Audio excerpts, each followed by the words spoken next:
This episode of Off the Job Podcast is sponsored by Electrical Certificate app. Need to bash out an EICR before the kettle's boiled? Electrical Certificate app's got your back. Save 30% on your first year with Pod 30. Easy does it. This episode of Off the Job Podcast is sponsored by FlexiGas. Welcome back to another episode of Off the Job. My name's Kieran. I'm Pete Withers. And today we have a very special guest. We have Chirag, Panchal.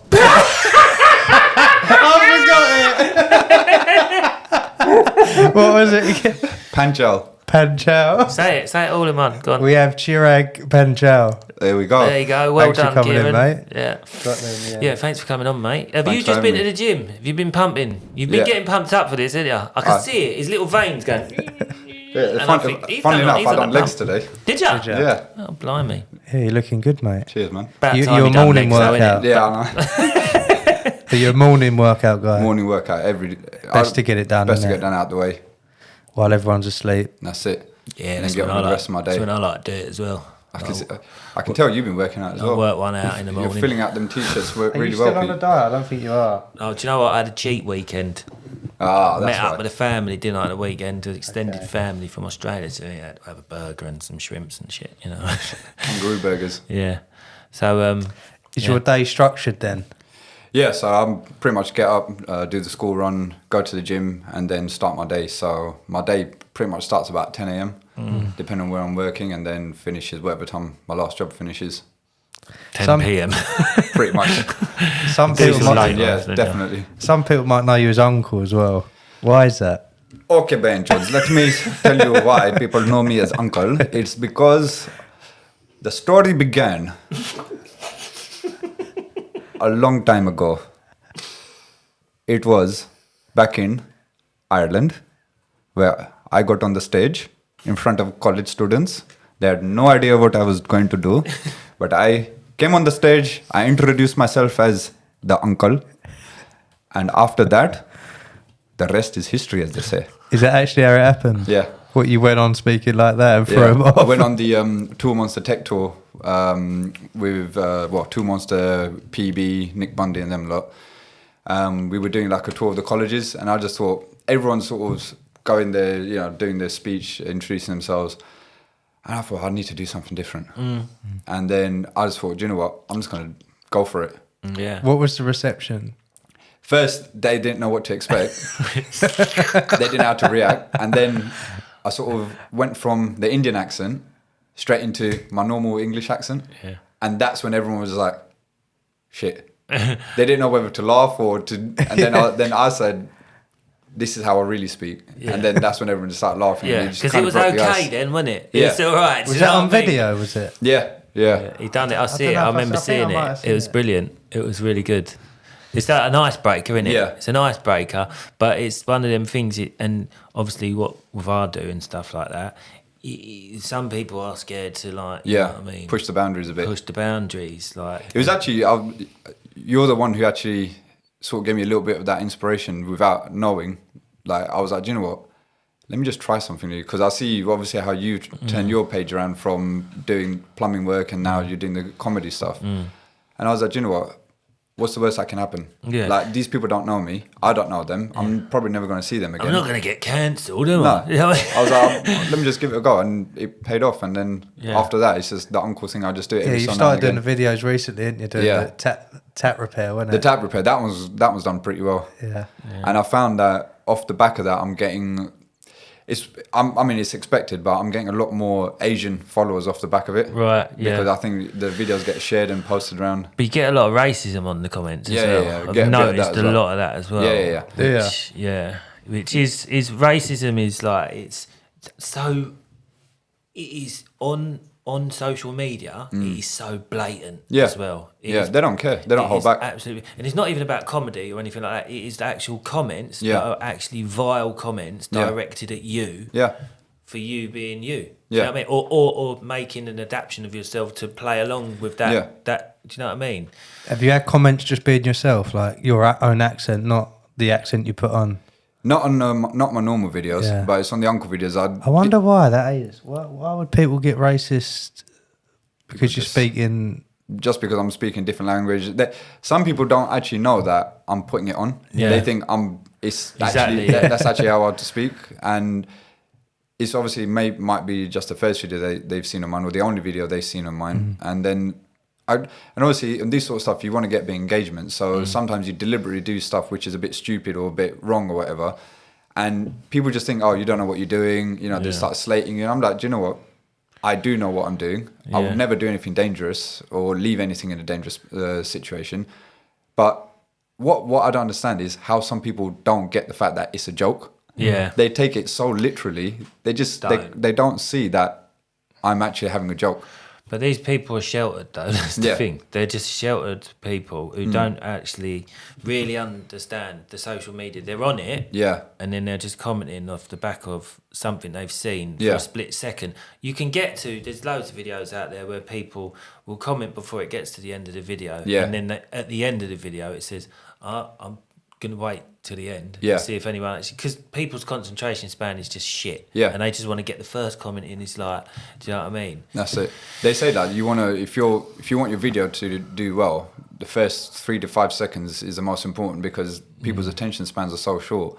You want to get hooked in within the first 5 seconds, and that will get people watching more. But it's like you said, like people won't necessarily watch the whole video. They will just go through however much they want, and then they'll just find something and comment on that. Like I've had people say, "Oh, stick to making curries." I'm like, I will, because I do make a bloody good curry as well. I love cooking, so you think you're insulting me, but Yeah. you're not. Yeah. Like, keep going. It doesn't affect me. Yeah. It's not going to stop me. It's Crazy, it's a line in it. It's because there's that attacking, derogatory way of it, but then how do you see the comedy side of it? Like when, do you know what I mean? Where people are like, we clearly have banter, Yeah. don't we? Do you know what I Yeah. mean? In our groups and that, we have banter with each other, and, This is it. and we call it racial banter and that, and we Yeah. all have a laugh, and it's all accepted. Yeah, Do you yeah. know what I mean? So we're all right with that in the right setting, in the Yeah. right context. That's it. But when it comes to being actually like, no, that's Yeah. just attacking. How does that make you feel when you are attacked? Do you know what? that side of it. I've been on social media, as you know, you got to have a thick skin. Yeah. Like Instagram, TikTok, YouTube. People are going to slate you. People are going to they're going to look for something negative in what you do. Even you could have the most perfect video Yeah. or the most perfect job, but someone out there, some sad person out there will find something to nitpick at. And you just got to take it on the chin. If you're going to get, because when I first started it, especially on YouTube, I used to get a lot of negative comments saying, you didn't do this, you didn't do that, you didn't. And then I'm trying to respond to everyone saying, no, I did do this. I'm trying to justify myself. Yeah. And then I'm like, why am I justifying myself to strangers? Like the video is a snippet of what I do in the real world. And I make it clear what I'm doing in this video. It's not like the full video or this, that, the other. And people will just, ultimately, they'll just find something to pick on. And now I've deliberately sometimes dropped wrong stuff in because it's going to trigger some people just to get that little bit of engagement. Well, the other day I done a 2-port valve change, right? And I was like, I put a couple of tips, and the first tip was like, cut all your strands in the thing, and then you can see what wires are separate, and that makes it easier to wire it up, yeah. The second thing I done, it wasn't deliberate, right? But when I slipped the whole body off the 2-port valve, I accidentally left the nut on. Oh. Right, the old nut. Yeah. Right, and I put it on and I thought, I ain't taking that off. Yeah. I'm not taking it off. And I went, another little tip for you is leave that nut on, yeah, so people know that it's been changed. And it's a brand new valve, right? Comments. Why don't you just get a marker pen and mark up? I'm like, are you for real? I just put, I didn't think of that. Yeah. I'll do that next time. Do you know what I mean? And like, people can't actually see the actual... That you're being sarcastic. Yeah, being sarcastic about it. But, yeah. Flexigas, no dramas, no nonsense, just quality pipework that gets the job done. Your next install just got easier. Do you ever, I'm not saying you should, by the way, you was born here, yeah? Yeah. Do you ever like feel uncomfortable going anywhere, say somewhere new in the UK where maybe there's more like white people? Do you ever get that feeling? And I don't know the best way to put this, but I can imagine. He's really been thinking about this question. I have. Like, What because way to obviously put we it? don't understand Yeah. certain things that people go through. So it's like, yeah, if you just go to a new place in the UK and it was like mostly white people, do you ever get like an uncomfortable feeling like, or you I wouldn't just say I've- because you was born here, you was like you just used to Yeah, it? I mean, I've been to quite a few places in the UK, and yeah, they are more predominantly white areas. There's areas which are more diverse, but I don't feel uncomfortable, but I do notice it. Okay, Like I'm probably like the only brown guy in this area. In this road at the moment. Yeah. Or anything like that. But it doesn't affect me in a negative way. I'm just like, I'm aware of it, that I'm in a predominantly white area, but it's not like, it doesn't hold me back or anything. I'm just there doing my thing. I've never actually experienced like racism, like when I'm out and about. Direct. Anywhere. Yeah, nothing direct. Like I might walk past someone and someone might say something behind my back, but if I haven't heard it, it's not going to affect me. Yeah, it's not been directed at you there and then. Yeah. And to be honest, now, since I started doing the uncle thing, sometimes I just put it on in public as well. Like if I'm at a shop or something like that, or I'm getting some food or anything like that. And the best is when I'm with my wife, because I just and she doesn't know how to react. I'm like, you know what I'm doing. And she sometimes when we're out, she's like. So have you used it like as an advantage in certain situations? Yeah. I don't know what you could use it as. I just use it for fun. Sometimes I'll just bust out with it in anything. I could be anywhere, and sometimes I'll mix up. So I'm talking to someone in my normal UK accent, and then I'll start talking the Indian accent, and then I'll revert back to it, and you just see the confusion on the person's face. They're like, they're trying to work out what the hell's going on. How do I respond to this? Morphed into his grandfather for a second. I just use it to my advantage now, and use it as a bit of banter. Do you do it at home? No. I would. Do you know what I should? I'd do it in the bedroom. So what are you doing? What do you want, baby? You like it fast? Tell me, say my name. Call me uncle. You'd be hard pressed to get him to say it, though, wouldn't you? Chirag Puchan? It went out my head straight away. But have you always been a gas engineer then? No, I've only been a gas engineer You ain't followed his story, Jesus. I've only been a gas engineer, 8 years, I think now. Okay, how old are you now? 37. Right now I'm 36. I'll be 37 in 2 weeks. I remembered that bit. So 8 years, you started... Nothing. It's never too late, but you started around 30. Yeah, so I went for the whole education rigmarole. So I went to school, did my A-levels, went to uni, got a degree in financial maths. My plan was to go into something to do with maths, so either accounting or finance or anything like that. Is that what you wanted to do, or was it like someone said, "Oh, you should do this"? Or so, coming from Asian background, it was very much sort of put on me that I should be a doctor, a lawyer, a dentist, something which was regarded as a professional career, because I think for anyone who's come from like an ethnic background to come here to the UK, it was always like you have to be in a professional role to see that you've made it. But what we don't realise is actually people doing trade work, it's looked down upon from people who don't understand how much work is actually involved in it.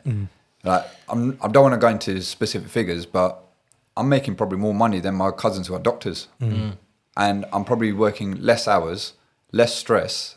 I've got a better work life. I wouldn't say I've got a good work-life balance, because when you're self-employed, you can't ever switch off. So that's the thing that I struggle with a lot. But I would probably say, in terms of me being able to do what I want to do, and in terms of how much money I'm making, I'm probably making more than relatives who are in like medical or law or whatever, that, the other. And I think that's very much disregarded, and people don't see that when you say you want to go into a trade. They think you're just going to be manual labourer, because they're not regarded as high-paying jobs or professional jobs in like other diverse countries. So, would you say there's a shift, or is it still like? Well, I haven't been back to India for over 10 years, so I don't know what it's like over there at the moment. But don't know what the gas works like. I don't know what the gas works like out there. But I mean, no, in terms of here, like Asian background people, sort of saying, "Oh, you should get a degree," or would you say? I think now, I don't think it's the be all and end all. Like I've said to Nicky as well, that for Ari, when he grows up, like I want him to be happy, as long as, because I'm happy doing what I do, and I think that's why it's made me better at what I do. because when you, the one thing that I find is it's really hard to get into something, a career that you actually enjoy that doesn't feel like work. So many people, they go to work to earn money because they have to. I go to work because I enjoy it. I want to get up and go to work. I don't feel when I wake up in the morning, I've got to go to work. And so many people, like even Nikki says to me, she's like, you don't understand like how many people don't have that. They literally, it's very hard. Yeah. It's very hard to find a career that you enjoy doing. Because even like this whole social media stuff, I've said it and time again, all the perks and everything, I appreciate it. I love it. It's fantastic. But I know for a fact that if all of that went to pop, I can still make a living doing what I do because I enjoy doing what I do. I'll go out fixing boilers. I'll do my plumbing and heating stuff. And that's my main source of income. Everything else is an added bonus. You're 36 at the moment. Yeah. Give it another 10 years. What jobs did you do up till 30 then? So after uni, I went into, whilst I was at uni, I worked in Carpham Warehouse doing sales. And the recruitment advisor at uni, when I went to see him, because I didn't know what I wanted to do. And I'd done a year work placement in an accounting firm at Carpham Warehouse. And I hated it because I was in the same building. I went from the sales floor to the accounting office. And it was like night and day difference. And for me, that I couldn't do that, sitting in an office. I was emailing the guy next to me to talk to him, ask him a question. That's like the sort of environment it was. And I was like, I can't do this for the rest of my career. No. So I enjoyed the sales. So then the recruitment advisor said to me, why don't you try recruitment? And I was like, what's that? And then he got me into it and everything. So after uni, I did recruitment for a few years. At the age of 25, I quit recruitment because I hated it. It was just too dog eat dog. That's a hard, sales and recruitment. So it was, hard. it was just... It's relentless, isn't it? Relentless. And I just didn't like the whole environment. It was so dog eat dog out there. So then I was wanting to do something practical. So my dad actually said to me, why don't you look into plumbing? Because it was like, at the time I was like, plumbers make decent money. He was like, why don't you try doing something like that? You're good with your hands. Like I used to help my dad out around the house doing DIY stuff. So found a college, did my level 2 MVQ in plumbing and heating. And I've struggled to find work afterwards because I didn't have any experience. Did you go to Barking College? No, I just went to some random private college in Leytonstone. Which is shut down now, no surprise.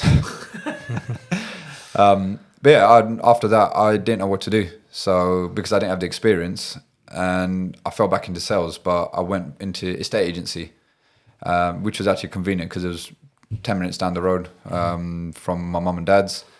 Did that for 5 years. I got in at the right time because the housing market was really good at the time. So it was easy to make a sale and commission and stuff like that. But it got to the end of 5 years and I was thinking, I'm getting itchy feet again. What do I do? What do I do? What do I do? And at this time, me and Nikki, I'd proposed to Nikki as well. So I was like, we were planning our wedding and it was quite a crucial time for me. If I was like going to make a career change, it was either now or I'd have to wait until after the wedding and then once we're settled in and everything. So I started basically just applying. Before I did that, I wanted to do my gas. So I found a college, fast track course, 2 weeks. I took 2 weeks annual leave from work, went and did my fast track gas, came out of it, had no idea what to do, had a certificate. And then I started applying for jobs. And I actually got quite a few recruiters calling me saying, your CV looks really good. You've got this experience, this. And in my head, I was like, I've got no experience. And I think that's the difficult thing that a lot of people struggle with. They come out of college, they come out of these courses, and they struggle to find jobs. Well, you mean it's one of them subjects, isn't it? It's a bit of a taboo subject, that the fast track gas courses. There's a lot of people have got an opinion on it, isn't there? And a lot of people say, it shouldn't be that easy. Do you know what I mean? This, that, and the other.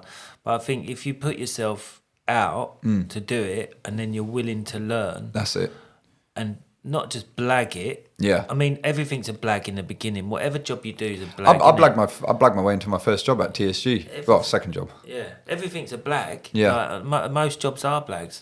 That's how most successful people get by, just through blagging it. Yeah. Do you know what I mean? But you're conscious of what you're doing. Do you know what I mean? You're working safe. Yeah. You know what you're doing. You're well experienced now, and you've made it your thing to find out how to get Yeah. and do these things. So you learn the quickest, isn't it? And Throw you yourself in learn- a deep end. Exactly. And you learn on I learned on the job. the job. And innit? I'd say that's the best way, because everything I learned in college, I learned a few bits which I would still use today, but the bulk of everything I learned on the job. Yeah. Because my first job as a gas engineer, and I say inverted commas, was working for AO. And the only reason I was a gas engineer is because I had my gas and I could do cookers and hobs. So I was basically just a What glorified was that? appliance fitter. Oh, let's go. Oh, let's go. Right. So I was doing everything. I was doing the washing machines, dishwashers, integrated stuff, and it was actually really useful because I learned how to fit all these integrated Yeah. appliances. Which, like, even when I had my extension done in my own house, integrated dishwasher, all that stuff I fitted myself because I knew what I had to do. Yeah. But even that, I wasn't really gaining much experience. Got your foot in the door though, because it gave Got my you a foot in the job door, that yeah. you can do something. Do you know what I mean? Exactly. Yeah. And at that time, the scheme was really good. It was 24 grand for the first 3 months as a trainee. And it was, the whole system was you do a 12-hour shift, but you do 4 days on, 4 days off. And it was job and knock. So as soon as you've done your last jobs, you don't necessarily, I've never actually done a full 12-hour shift. Most of the times you get your jobs done and you're done. And after the 3 months, once you pass your training, your salary bumped up to 32. So for me at that age, I was like, okay, I can do this, and it's a decent wage for me to be able to pay my mortgage and bills and stuff before I had kids. So I did that for a year, 4 days on, 4 days off. And on my days off, I got invited into a couple of WhatsApp groups, and then I started making connections with other plumbing and heating engineers. And I just said, look, I don't want no money. I just want experience. And I know how difficult it is because I get asked a lot now, and I haven't really taken anyone on. So I appreciate everyone who took me on at the time. And that's what started giving me a little bit more experience doing, boiler installs or, toilet installs, stuff like that. And then after that, my whole thing was come home and watch YouTube videos on plumbing and heating because I wanted to learn more about the gas side of things as well. And I started learning about the basic sequence of operation of how a boiler works. And I just kept revising that again and again and again and again, and like common faults. Even though I wasn't really coming across them, I just wanted to know. And then when I had my interview at TSG, still didn't really have much experience, but I just blagged the theory that I knew, and that got me through the door. And then I got the job, and Then you was like, shit. no, then I was like, I was a little bit like that, but they throw you straight into the deep end. There's no training, there's no buddying up with someone. You're just out there. And I remember my first week, I was out there until like 8, 9 o'clock at night. I'm calling my supervisor, and he's like, Chigs, go home. Like, come back tomorrow, rebook it. I was like, no, I'm here. I want to learn. Did they know your experience then? So I spoke to my supervisor after. I was like, once I got comfortable in the position, started getting more experience. I was doing better. Me and him, we became good friends. So I spoke to him. I was like, I blagged myself through that interview. He goes, I know you did. Yeah. He knew straight away, but he goes, I could see that you were hungry for it. Yeah, and that's why I gave you that chance, and you proved me right. That makes a difference when someone's work ethic is high. Yeah. And for me, it was, because I genuinely enjoyed it, whatever time I finished, it didn't matter to me, because for me, I wanted to, it's weird, but I think it's because I come from a maths background, problem solving. I want to know why something's gone wrong, and I want to know how to fix it and how to stop it from happening again. And one of the biggest sort of confidence boosts for me was in my second week there, I was sent to a boiler where 7 engineers had been there before me, couldn't figure out what the problem was. I was sent there, it was a Worcester R25, the old CDIs. I was sent there with a plate and a hot water NTC, and she was having problems with the hot water. So I just asked her, I was like, okay, what's the actual problem? She goes, I've had no hot water for 2 weeks. I was like, right, it's a combi, ran the heating, boiler fires up. Okay, fine. So I know that the boiler's working, ran the hot tap, no demand. So I just wrapped my brains, I was like, just go through the sequence, basic sequence. What's going to happen? The boiler's working because you put the heating on, it understands that there's a demand for heating. Run a hot tap, there's no demand. So the first thing I'm going to check is the flow switch. Found it, linked it out, boiler fired up. I was like, simple as that. Booked out of the part, came back the next day, fixed it. Tenant was like, how did you do that? I was like, it's not rocket science. Process of elimination. I know. I'm just like, you should see my CV. Hey, Panchal, you know who I am? Do you know what I mean? You know who I bloody am? I am the boiler doctor. I'm not a doctor, but I'm the boiler doctor. It's okay. In terms of CVs then, because obviously people actually change their names. Like if you've got like a Yes. Asian name, I didn't change mine, but when I was in recruitment, I remember there were guys who had they were from African backgrounds, and they actually changed their phone name to an English name and they found they start getting more deals. yeah, a lot of people change their names on their CVs. Yeah. My name's not Pete Withers. So yeah, you left it as Larry Saunders, but I thought it'd never do well on a podcast, so I blagged my way into this one. But yeah, it's quite crazy that some people change their names. No, it's true though. But I never changed my name. I kept it as it is, and people know me for who I am now.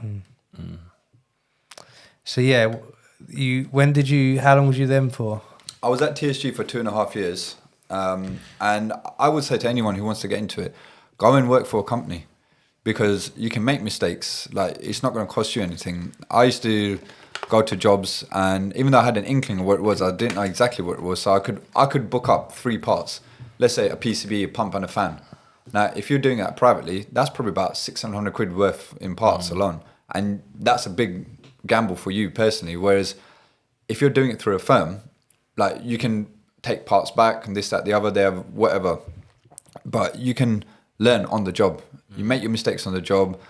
It's not going to come back on you. And once you've got enough experience, that's then the right time to go out on your own. Yeah, sorry, Doris. Yeah, don't worry about the fire. Yeah. It's fine. I'll extinguish it. It's all right. It's like this for the firm. Did you have any bad experiences while working with that company? Oh yeah, loads. When you work in social housing, Yeah. you come across loads of crap. Like, That's a good place to learn, isn't it? It Really? is. It really does. It builds your character, because you have to work in some really shit places. Some place I walked in, I just walked straight out. You open the door, a little kid answers the door. You got dog shit all over the floor. You can see behind them, and I was like, "Where's Shouldn't your really parents?" laugh, really. It's tragic, really. It isn't is. it? You Because I know was what like, mean? is there an adult in the house? Oh, my mum's sleeping upstairs. I remember this one. And I was like, right, well, I'm not coming in until your mum comes downstairs. Because firstly, you're on the age of 18. And secondly, I'm not coming until all this is cleared up. I walked out, called my supervisor, and I was like, this is what's happened. I'm not going back in. Like, send someone else, or this has got to be a 2-man job, because I don't want someone to say that, oh, he's done this or this, that, the other. You have to dog shit in my house. Yeah. Yeah. No, they make up all sorts of crap about you. Yeah. And I understand some of their frustration, where there've been other engineers have been there, not been able to fix it, and then you go there and like, right, I've got to deal with this now, and you deal with it, but you know that they just. I've had to literally run out of some houses because the guy was like, he started punching the doors and shit. I was like, nah, grab my shit, got out there. You what, punching the doors for what reason? What? Because I was there to, I changed it. I think it must have been a central heating pump, heat only system. And then his toilet stops working. So that classic, because you've been working on it, you've fucked up the toilet.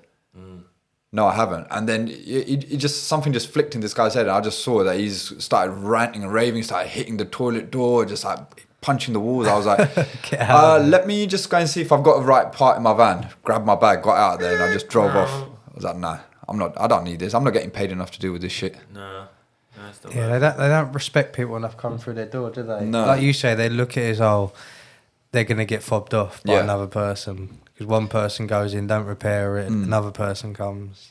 But you see opposite sides of the spectrum of social housing. I've been to some houses where it's like the elderly people, they've been there for years and years and years, and they literally treat the house like their home. It's like proper, prim and proper. Like palace, yeah. Yeah, you take your shoes off when you go in. You feel you want to take your shoes off because they've kept it so clean. And some houses, they'd ask you to take your shoes off. I'm like, you joking, right? Yeah. I'm going to wipe my shoes on the way out. Yeah. No, that happens a lot, doesn't it? My mate was working in one the other week, same sort of thing. He said he went in there one day, and there was shit, like dog shit, up against the unit or something or other, right? And he went back there a couple of days later, and the same shit was still there. No. It's like, he was like, I can't do this. I just don't understand how people can live like that. No, I don't. It's... I can understand, okay, you might not washed up for the day, but you go back a week later and the place is still the exact same. How can people live like that? No, it's laziness for one, isn't it? Laziness. But the thing was, like, in social housing, like, I'm from like council estate and all that, but in the old days, people did treat it their house was their home, and they treated it the way they would want their home to be treated. Now it's as if like people don't really give a freebie. shit. It's a freebie. Yeah. You know, you go around, there's like a sofa chucked out in the garden or out the front, and it's like, when did this all start? Do you know what I mean? When did this sort of like behaviour start, where people didn't really give a shit or like, you know, be thankful for what they've been given? But the old thing is when we worked in the houses, I made the mistake of having a row with one of them once and saying, because they was getting everything done in the thing, everything, the whole refurbishment, and I turned around to them and I said, "Why are you moaning?" Yeah. I said, "You're getting all this for free." "Well, no, we don't. No, we don't. Our rent's going up £2 a month." And it was like, I'll give you that £2 a month. yeah. So it's a lot of. Did you do social housing? Did you do it? No. I'd gone in social housing, but not like for a long stint of time. I'd done estate agent work, and that could be probably as bad sometimes. Yeah. Yeah. How did you set up on your own then? I had a plan that because my mortgage was coming up for renewal, so I didn't want to go self-employed before my mortgage was up, and so that was my plan. I was ready probably to go off on my own maybe 6 months before I actually went off on my own, but I just sort of held out until then, and then it was so weird. It was all through COVID as well, so I worked all through COVID and everything. I was fine, and then literally it was the end of August, sort of September time, and I got COVID, and I got it bad. So my first email I sent them was, "I've got COVID, I'm 10 days isolation, blah, blah, blah, blah." Second email I sent was, "And also I'm handing my notice in." Right. So I'm going to come back after 10 days. I had a week left of annual leave. So I was like, I'm going to take my annual leave. So I'm going to come back for 1 week at the end. And then my first day of self-employment was the first installer show after COVID, the one in Coventry, yeah. That my first day of being self-employed, I went to install have a day off. Yes, I'm boss now. Had you been there before, installer? No, that was my first time going installer. What made you go there?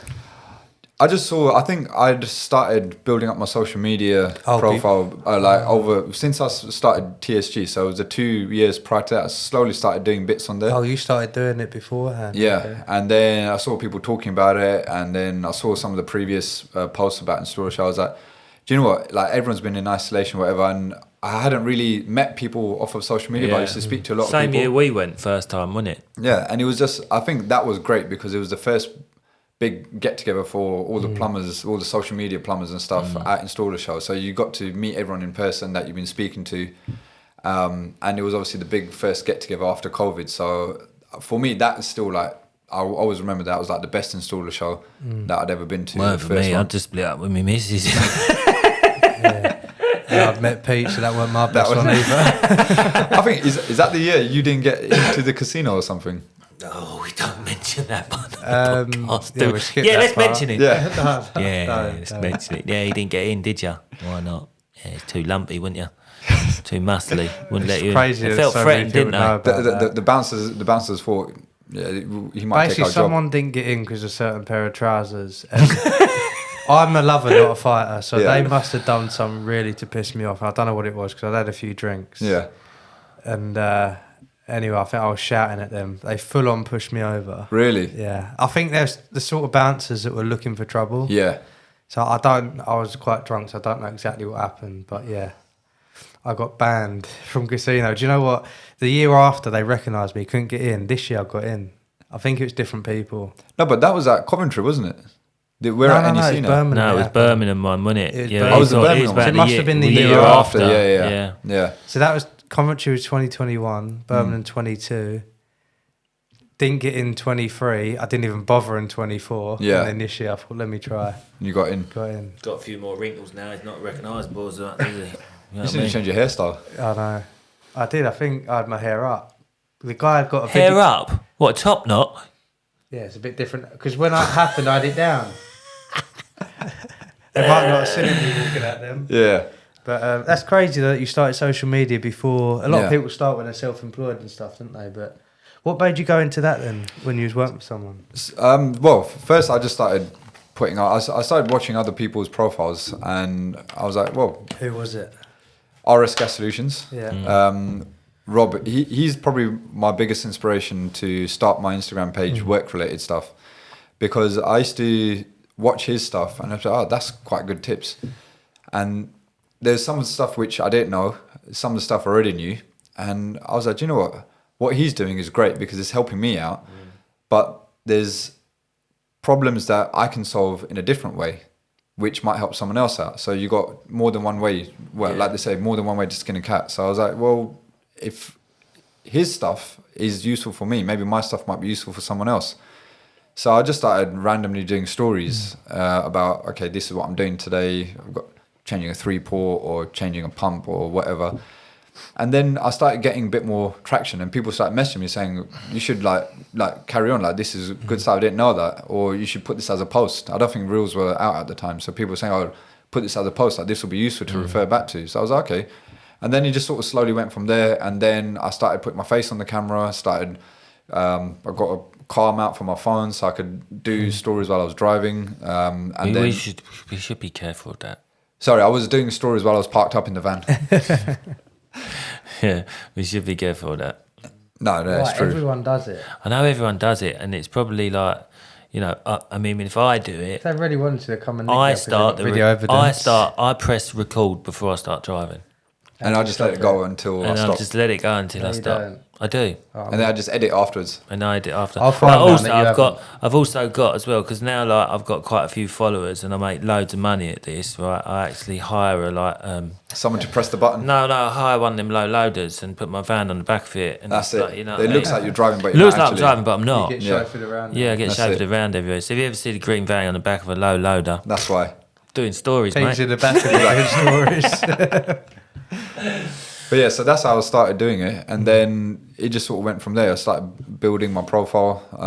And then I made the transition of changing my name on there from, it used to be Chirag 1988, because it was just a personal Instagram page. And then after I went self-employed, actually no, just before I went self-employed, I turned into a business page, changed the name on it to CP Utility Solutions. The first thing comes to my head is CP, because you know what happens when I you know, search I don't know it. why that happens. I know Type why it in happens. CP on Instagram search and see what happens. See what comes up. That's true. Just CP, and so many people messing me about that. I'm like, I don't know what to do about it. There's nothing I can do. Yeah. I think you mentioned it on your podcast. Haven't Yeah, you got a Charlie middle Petchy name? happened to as well.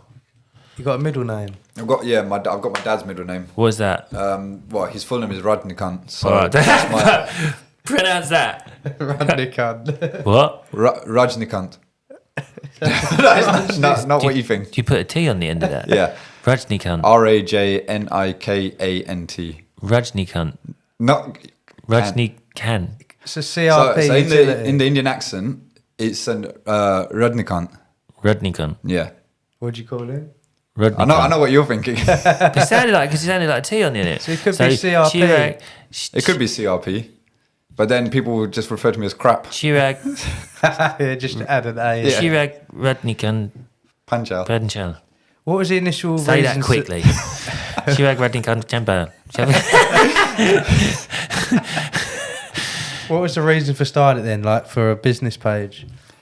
To get work from it, or you just No, I just gave it a go and see Just what gave it a happened? go. Like I said, when I started it, I had no intention of it being what it is now. It was I literally suppose you didn't know at the time, did you? didn't You know just at the thought, time. It was just for me. I think it was actually more for me, so I could refer back to certain stuff that I'd done as well. Because I'll be honest, sometimes if I'm doing a breakdown, I have to refer back to my own videos. I'm like, I can't quite remember, like, what's the right hand block or left hand block. So one of them, I keep the bypass in when I'm taking the block out, but I can never remember which one it is. So even stuff like I have to refer back to my own videos. I'm like, watch that little section right. When I took the right hand block out, did I keep the bypass in or did I take it out? So it was basically just a catalogue of stuff that I could refer back to, and if people get stuck, I can forward it onto them. And then slowly it started becoming more of a work thing, and I started getting work off of the back of it. Then I started getting approached by companies as well. And then, here I am like a few years later. And I still think back and I think, bloody hell, like I can't believe that it's gone from that to this. Did you work for installer? I did, for the so last... you went from the first installer. This is it, yeah. and I now went you're as a actually guest, working as a for- visitor, to now working there. And I'm like...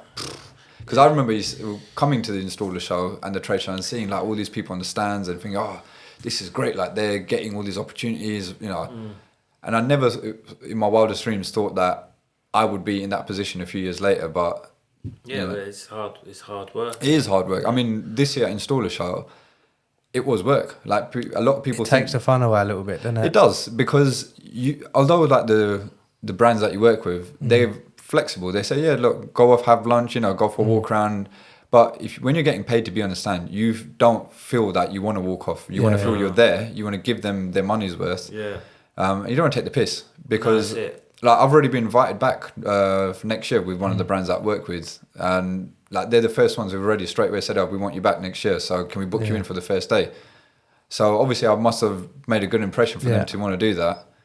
And installer show, if you're listening, I'm also available for New York next year as well. Oh, everyone wants a bit of New York, didn't they? We want a bit of New York as well, don't we, Kieran? I don't know, like... Oh, I don't know. I'll do it. Fuck it'd be a good holiday. It'd be a good holiday. It wouldn't be a holiday, though, would it? Bleep that. Don't let that bit go into installer. Yeah, we want to go. Yeah, we want to go. Send All us three of our us. tickets. You got to get Uncle to represent the installer show in the New York, you know?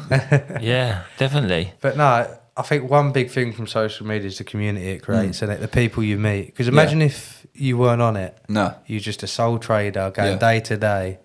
It's that had a massive impact, isn't it, by doing social media? It creates... It's that sole trader thing which creates that lonely job into something that isn't so lonely. Yeah. That's what it is. Absolutely. Because, like, you hit That's the nail why on I the head. started it. That's Why? Because exactly you was a loner? because I was a loner. Hey, Because I was just bored. It is a lonely job, because It if is, you're in your van on your own, you're driving from one site to another on your own. If you're working on a big job, you're on site on your own.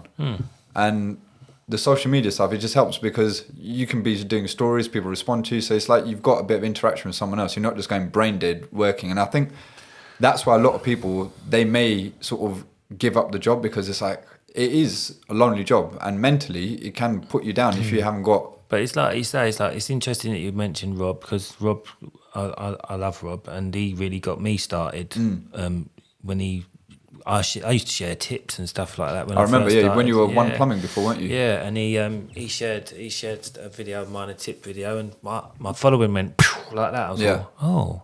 Right, here we go. Do you know what I mean? Yeah. Like, this is all right. So I did try and do a bit of technical stuff, but in the end, I was like, no, I'll leave it to the boys who can be bothered. Yeah. I think everyone's got to find a niche. Yeah. Like yours is the comedy stuff. Not funny, though. Yeah. Not funny. The though. entertainment side. You know, your best one are your rants. I know everyone likes the Everyone loves rants, a rant.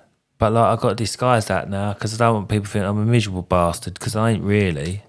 I just Only find part-time. I rant on behalf of other people. That's it. What other people want to rant about, I'll rant for them. What's been some of the biggest things you've learnt working for yourself? You never stop working. You might be at home, but you never stop working. You never switch off. How do you try and control that? I'm still trying to control it. You'll always be trying to You'll always control be trying it. to control Don't matter how old you get to, you'll Yeah. be What do you like, think you need to do to be able to learn to say no? Or Learn to say no when it's really busy. Like during silly season, I think being self-employed, that it's that fear factor. If I say no, am I going to get another job? And you will. The work. If people know you for what you do, you'll always get work. So there's no need to, like, especially when it's summer, when it gets quieter. that's what I was going to say. You quiet at the moment, quiet at the normal. I'm really quieter than normal. I'm not as quiet as I have been a couple of years before. So I've still got enough to sort of ticking over. I mean, like, for example, this week, I'm only working 2 days. I'm only doing tomorrow and Wednesday, but I've sort of packed them out. So I'm here today, and the rest of the day, I'm basically going to sort my van out. And this is the thing, when you've got kids as well, on the weekends, you want to spend time with your family. Well, even if you haven't got kids, on the weekends, you want to do stuff for what yourself. makes you happy? Downtime. Yeah, you don't want to be sorting your van out on the weekend. I know everyone does the Sunday sort out, but I don't get... I haven't done that in fucking years. I don't get time. So I'm doing that today after this podcast. I'm going to go home, sort my van out, sort out what materials I haven't got, and then basically load everything up ready for tomorrow. Thursday, I'm off with the kids. Friday, I'm doing some work at home, sorting my decking out. So I'm only working 2 days this week. But the old me a few years ago would have panicked, be like, no, I've got to work, But now you quickly start to realise we work our asses off in silly season. Like this year or the past silly season, it started from September. It didn't let off until end of March. So that's a good 7 months of absolutely busting my balls. So now I'm like, if the downtime comes, I welcome it. Just take it. Yeah, Just a lot take of people it. struggle and be like, I need work. Yeah, I think Well, not that's the struggle, biggest but- thing. If people struggle with mentally, it's like, oh shit, it's gone quiet. Where's my money coming from? If you've stacked, if you worked hard during silly season and you've stacked, you shouldn't be worried. Like this is the time to go on holidays with your family or friends and just do what you want. What sort of work do you do mainly? Boiler breakdowns. That's my thing that I love. I wouldn't say I hate install work. I don't enjoy install work. And when it comes to install work, the most I'll do is, as far as I go, will probably be a conversion. Yeah. But something like doing a whole house central heating, first fixing, bathrooms I never do. No. Never have done, never will do. Yeah. I'll help a mate out if he needs me, but I'll never take one on myself. I hate bathrooms. But yeah, for me, I just love boiler breakdowns. And I remember the guy who was signing off my ACS, Ryan from Essex Heating, he when I went to him, he said to me that he was talking to me through the boilers, how they work and stuff. He goes, I can go to a boiler and just by listening to it, I'll know what the problem is. And I just think, bloody hell, you're a wizard. Now I can do that. Yeah. And I think it's not any wizardry. It's just when you have that enough experience, time and practice, you just learn the sequence and you can just listen to things. You're like, right, I can hear that clicking, that pump's running. No, it's not. So we start with the pump. And then you just... Everyone thinks it's magic, but it's not. It's just following a sequence. You're basically just following a glorified flow chart. Yeah. If you get stuck, that's where you know where the problem is. So bang the table. That's where the problem is. So you start there and you work your way backwards. So there's no magic formula or anything like that. It is just a glorified flow chart. What is your preferred boiler to work on? Backsea. Backsea. Yeah. Easy to work on, loads of space inside. Having said that, as much as I dislike Worcesters, I enjoy working on them because they probably make me the most money. Yeah. Because there's so many engineers out there who Scared don't of want to them, work aren't on they? Worcesters. And when you're faced with that, like I get customers calling, oh, I've been given your number, you're a Worcester expert. I'm like, okay. Ding ding ding ding. Yeah. No, but if other engineers are palming a job off and I'm one that can do it, I think it's fair enough for me to charge a little bit more because I've got the parts on the van. I can come and fix it there and then for you. Yeah. You're not paying twice the amount. You're paying a little bit more for me to get you up and running there and then. And I don't think there's anything wrong with that. What do you see as well with because now and this will affect you, but with the fact that companies are giving big warranties with boilers and breakdowns, etc., will that affect you with the fact that they're taking work away from you with their huge warranties? So I don't think so. No? And the reason why is because they might give long warranties, but the amount of caveats that they're going to have for a customer to maintain that warranty, half of them won't honour it. The first thing you go to, the first thing you hear from a boiler manufacturer when they go out to a warranty call is poor water quality. Yeah. Get out of jail free card for them. So if they say that, the warranty is void. Or they'll say you got to flush it. Even though it's been flushed, you now have that constant battle back and forth. No, it's been flushed or this, that, the other. Or customer doesn't bother to get the boiler serviced. Yeah. Like we know there's some brands that are giving 18-year warranties. Yeah. Like I'll be honest, I actually wouldn't trust an 18-year warranty. No. I think 5 years should be the maximum because anything can happen after 5 years. No customer's gonna 18 years? Won't be gas anymore in 18 years, will there? exactly. That's probably why they're doing it. No manufacturer's gonna uphold I can't see them upholding an 18-year warranty. No, there's going to be some sort of thing Loopholes behind they're it. going to get out of. What about air source? Is that something you'd be looking at getting into? Not currently. I've done my F-gas. Yeah. And I did that a couple of years ago on the premise of me being able to do aircon. But because that was the summer I was quiet, so I was like, right, if I do my F-gas, then I can start doing aircon in the summer. Was that a two? How long was that course? How long did that? 4 days. 4 days. But that was intense. Yeah. It's not like the gas is closed book as well. So it's not open book exam. You actually have to study and revise for it. And in 4 days, there's a shitload of information to cram in. It was literally like being at uni again and being at school because I was going back to because I did it up in Leicester. So I was going back to my Airbnb and literally sitting there in the evening, revising, trying to remember everything that had been taught. And then we had a multiple choice exam, then we had a practical exam. And it was probably the hardest exams style thing I've had to do since uni days. So I think the F-gas is good because the way you have to study for it, they make you study. Now I've forgotten it all, so if I had to do it, I'd probably have to do like a refresher course or something, or go out with someone to jog my memory. But that's one thing I don't like about the gas industry. It's so easy to get it. It's so easy to get it. And even for me, I came out with my ACS, but I had no idea what I was doing. And I think that's completely wrong. I think they need to make it more stricter in terms of giving people the qualification. So now that I've got it, right, make it tougher. Right? So basically, yeah. Now that I skipped through it. That's right? it. Not open book, isn't it? But imagine doing it open, like closed book. That'd be because it's 100% as well, when that you're meant to get. Is that the same with F-gas? No, F-gas is only 60%. Yeah, so you'd have to change it. You couldn't do closed book and 100%. But that's how hard it is. 60. This pass mark for F-gas is 60%. That's how hard the exam is. And there were guys, I think there were 4 people on that course that failed, by some of them just by like 1 mark or something. Really? Yeah. So maybe make gas closed book to make it harder. I just think there should be some sort of, you have to do some sort of experience, or maybe not an apprenticeship, but you got to have some sort of experience, because like you got people who are literally Uber drivers, they're getting the gas and they're going around doing drive-by gas certs. People doing gas certs for literally 20 quid. Yeah. And they're bringing, in and out. Yeah, some of them probably don't even go in. Yeah. When I say drive-by, I literally mean Posting drive-by. it through the letterbox. Yeah. So this gets me on to a question. Pete always says I like asking people this question, but I didn't actually ask anyone last week. You don't have to say your pricing, by the way, but how do you feel people should sort of price jobs? Should it be daily, hourly? Like what? Should they have a set amount? So most of my jobs are, my call out in my local area is £80 plus VAT. And that's obviously in London. If you're outside of London, your pricing might be different. But I think in areas, there should be sort of a bit of a standard. So 80, 90 quid, anything. When I started off, I was charging 60 quid. And then as I got more experience, I've put my call out fee up. But then after that, it depends on the type of job it is. If it's something which is going to require some investigation, then I'll do it on an hourly rate, but then I'll cap it at a set amount. And I'll be like, look, I'll charge you £80 per hour up to a maximum of 4 hours or 5 hours. Because in my head, I'm thinking, I'm not here to rip anyone off. I want to get the job done. But even for me, it's not about me maximizing that 4 or 5 hours and trying to make as much. I just want to get it done. I want to get in and out because I've got other jobs I need to get to. So most of the time I can usually solve a problem like that within 2, maybe 3 hours. So it saves them money. But if it's a breakdown, a repair job or something like that, and I know what it is, it's a fixed price. I'll be like, you know how long it's going to take. Yeah.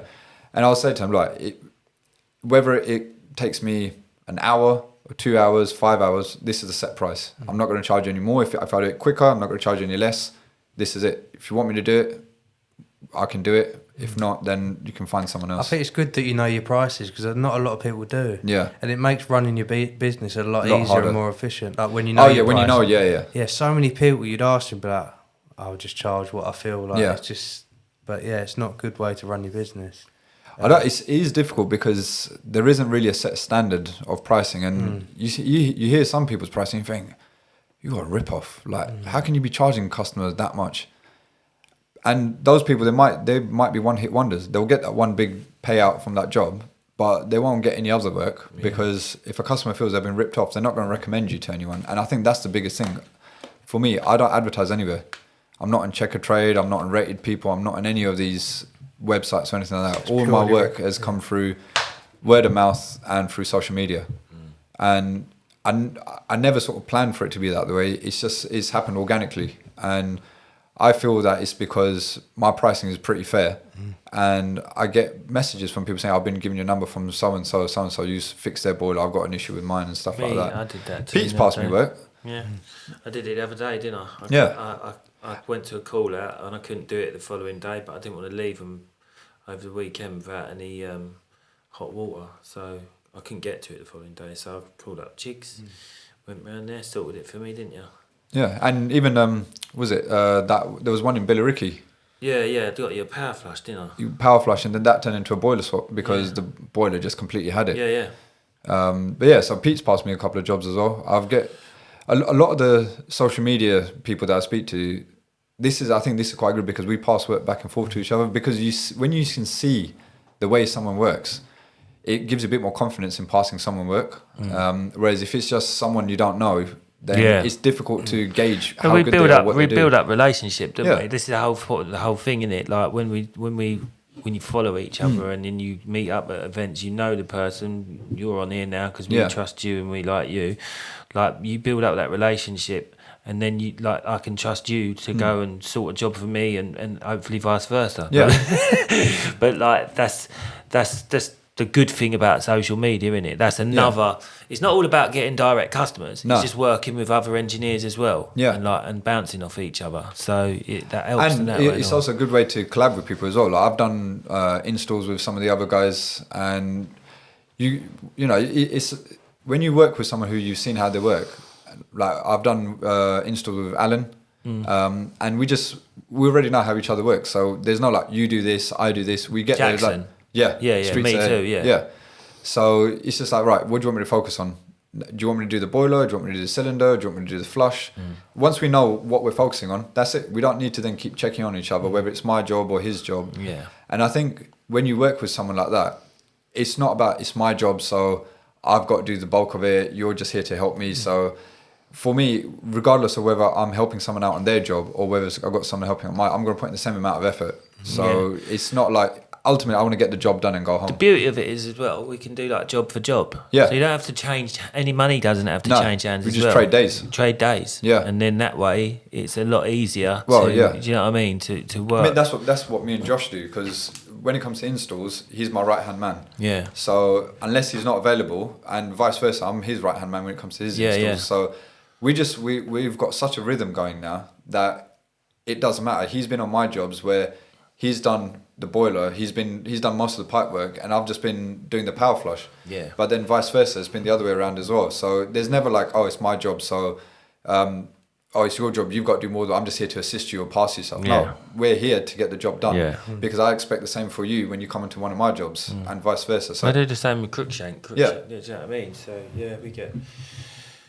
So like, it's good. It's a good community to be in. Whether like just like getting experience from people as well. Do you know what I mean? that's the other thing. So you learn how other people. Oh, that's quick. Like that's an easier way to do it. Yeah. And you pick up tips and tricks from other people. It's good. Enjoyed this. Nice chicks. Learned a bit more about you. Say his name. Huh? Say his name. Say my That's name. gone way out my head. Say it, baby. Chirag. Chirag Panchal. No, the middle one as well. What did you call me? You banchot? Believe his middle name. Bleep that out. I didn't mean to say that. No, mate. Thanks for coming on. Was there anything thanks, else you want to say? Do you want to plug yourself? Well, people, if you want to find out more about me, or if you want to take the piss out of me, Instagram and YouTube and TikTok is both CP Utility Solutions. Yeah, and just be careful when you type in CP. Yeah. Type the whole thing in CP Utility Solutions. Don't just CP and search. Yeah. Although you won't find me. You find something else. All right. Thank Thanks you for very coming on, much. Chirag. Yeah, Thanks for having cheers, me, guys. cheers. Thanks, mate. Speak to you soon. Bye, guys.